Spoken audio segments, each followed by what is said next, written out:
Hello, friends, and welcome back to Stories About Entitled People. I suggest we start with a story in which our OP makes fun of the aggressive Karen for a bit. But before we begin, don't forget to subscribe to our channel if you're new here and turn on notifications so you don't miss a new video every single day. Here we go. Current Petty Revenge in Progress, the Airport Edition. Well, this is a developing story. I'll edit and update as it happens. I'm flying from Houston to Florida today for work.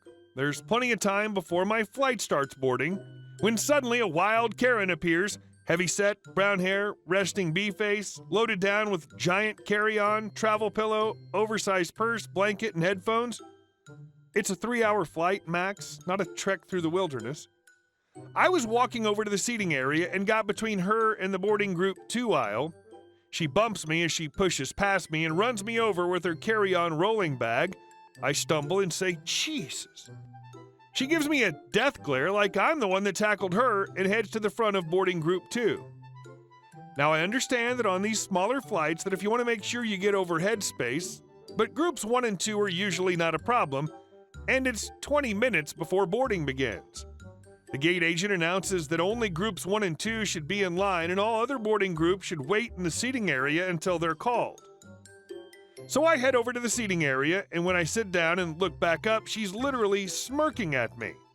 Okay, B, it's a boarding group, not a social class grouping. You ain't better, you just paid for Premier. I'll update as things go down, but I'm waiting on 3 things. I fly every week and have been United 1K for a few years now, so I'll be pre-boarding and comfortable before she gets on the plane. I'd been bumped up to first class, and I'm going to enjoy watching her go past to economy. I know these smaller planes have small overhead spaces and her carry-on is expandable, and it's unzipped and expanded. I know it won't fit. Someone's going to be checking a bag. I'll update soon, it's nearly my boarding time. Edit. Boarded. Asserted dominance by looking back and maintaining eye contact as I scan my boarding pass.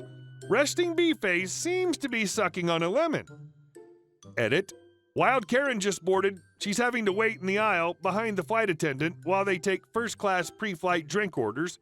She won't make eye contact, but I'm smiling at her and I know she's seen me. I can't wait to wave. Petty Revenge, final edit. Drinking white wine and watching Karen, clearly irritated and incensed, do the airline walk of shame because her bag can't fit in the overhead. She's having to check it. She still hasn't made eye contact. My seatmate, who's now been informed of what's happening because I had to explain my giggles, is joining me and giving her a big grin. We bumped our plastic wine glasses as she went by. We finally got a glare, but I've never seen lips so tightly pinched together. Thank you all for joining me on my flight today. And our second story. The time my buddy left a loaded semi-truck halfway across the country. For background, my buddy is now husband's best friend. They met while overseas and have been best friends and roommates on and off until we bought our own home. They're basically brothers and quite the package deal. Anyway, I'll call my buddy Mac. Mac was an over-the-road trucker at the time this happened and was working for an entry-level company. Those companies have their place since they help people acquire a CDL and the first year or 2 of experience, so other companies will be able to accept you, insurance reasons mostly. Unfortunately, the downside to companies like these are as follows.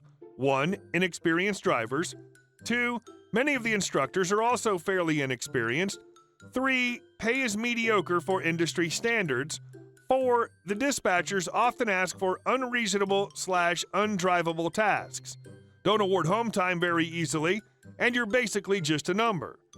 We generally put up with companies like this at first to get our feet wet and gain those precious miles and years to make us more hireable down the road, so to speak. Anyway, Mac had been driving for this company for approximately a year when he was at the time halfway across the country from his home base when he got a phone call. His best friend, my current husband, was in the hospital with a potentially fatal infection. Mac immediately called dispatch to inform them he was making an immediate U-turn and heading straight for home. They told him that if he deviates from his route in any way, that he'd be fired immediately. They didn't care that he might lose his best friend and told him to suck it up and do his job. He said, "Fine, I quit." He pulled over at the nearest truck stop, parked the truck thousands of miles from his home base, and left it. He cleaned it out and took a Greyhound home, if memory serves. His old company had to have his tractor and fully loaded trailer towed thousands of miles. Not only that, they were late on the previous delivery of what was on his trailer. Let me tell you, nothing about that is cheap. Mac now works for a smaller, family-owned company and is home daily, or at least every weekend, and is paid much better. Hope you enjoyed that. The story always cracks me up. Edit. Getting roped into a crap job sucks. General advice for new drivers: do your pre-trip and check your load. If something goes wrong or DOT pulls you over, it's your life and career on the hook. Don't be afraid to refuse loads or trucks that are broken, and don't let a company bully you into driving unsafe crap. For those saying he won't ever get a job in the industry again is completely wrong. Yes, it's on his record, and none of the big carriers will take him, but he won't work for them anyway. He currently works for a very small company with under 20 trucks and is looking at buying his own rig. Anyone asking about my husband? He's fine and recovered. There's far too many companies out there with the "you need to decide what's more important, my company or your life, or family, friends, etc." attitude. That may have worked in 1950, but not today when people have 3 or 4 careers in a lifetime. And our last story. Where's my child support? About 2 years ago, my daughter was dating a boy who lived in a very abusive home. Before he turned 17, his father asked if he could move in with us until he completed school, as Dad didn't live close by. I said yes, as I knew the home was abusive. He came to our home with a small bag of clothes. We needed to purchase him everything from bedroom items to school supplies. We treated him like our own, and whatever we did, he did. We went on a cruise, he went with us. We went to Tennessee, he went with us. I even gave him money to buy gifts for his family. He lived with us for a year and a half until he graduated and the kids broke up. I packed his items for him and gave him everything we bought him: bike, comforter, clothes, shoes, coats, games, etc. During the time he lived with us, his dad went to the courts and had the child support that he paid come to me. The $45 he paid wasn't much, but it provided the teen with funds for activities and video games. Then his dad stopped paying. My daughter got sick, COVID hit, and my husband was laid off. We struggled, but the teen was still taken care of and had everything he wanted and needed. There was even times that the dad asked me for gas money so he could pick his son up for visits, or I'd drive 3 hours round trip to get the teen from his dad's after a visit. After the teen moved out, I started getting back child support. Didn't get child support for 7 months.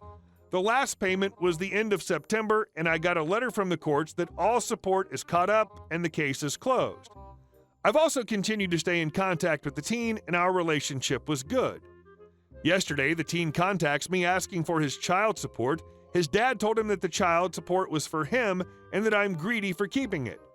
No matter how much I try to explain to him that the money I received in September is for back child support, he insists it's his and I need to turn it over.